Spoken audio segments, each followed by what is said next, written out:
உலக தமிழ் நெஞ்சங்களே, நீங்கள் பார்த்து கொண்டிருப்பது கன்னியாகுமரி விவேகானந்தர் பாறை மற்றும் விவேகானந்தர் மண்டபம். இந்த கடல் கரையை நீங்கள் பார்த்துக்கிட்டு இருக்கீங்க. அப்படியே பாருங்கள், அப்படியே கடல் சூழ்ந்து அப்படியே நிற்கிது. கன்னியாகுமரி கடல் கரை ஆகும். கன்னியாகுமரி கடல் கரையில் போது நேரடியாக எடுத்துக்கிட்டுருவோம். அந்த நிகழ்ச்சியை நீங்கள் பார்க்குறீங்க. அப்படியே இந்த கடை வீதி பார்க்குறோம், கடல் கரை பார்க்குறோம். அப்படியே இந்த ஓரத்தை பார்க்குறோம்.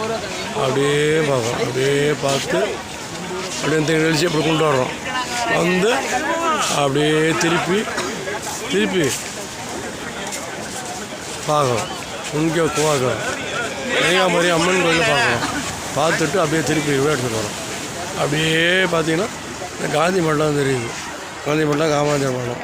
அப்படியே திருப்பி மேற்க கடற்கரைக்கு போகிறோம். அப்படியே மேற்கரைக்கு வந்து தியான மண்டபத்தை பார்க்குறோம். பார்த்துட்டு திருப்பி அப்படியே வர்றோம். அப்படியே கடற்கரைக்கு வந்து அப்படியே கடல் அலையை பாருங்கள். அலையாகி வந்த கூட்டம், அலையாகி வந்து கொண்டிருக்கிறது மக்கள். அப்படியே வர்றோம். அப்படியே திருப்பி ரிட்டர்ன் ஆகி திருப்பி கிழக்க போகிறோம். கிழக்க கடல் அப்படியே கடல் பார்த்துக்கிட்டு அப்படியே போனோம்னா திருப்பி திருவள்ளுவர் சிலைக்கு வந்துட்டோம். திருவள்ளுவர் சிலையை பார்த்துக்கிட்டு இருக்கோம். திருவள்ளுவர் சிலையை பார்க்குறோம். அவ்வளோதான். திருவள்ளுவர் சிலை, விவேகானந்தர் மண்டபம் பார்க்குறோமா? பார்த்துட்டிங்களா? இன்றைக்கி வந்து 26/8/2024 எடுத்துக்கிட்டோம்.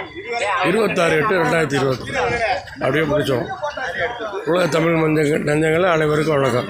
திருப்பி போகிறோம், கன்னியாகுமரி கோயில் பார்த்துறோம்.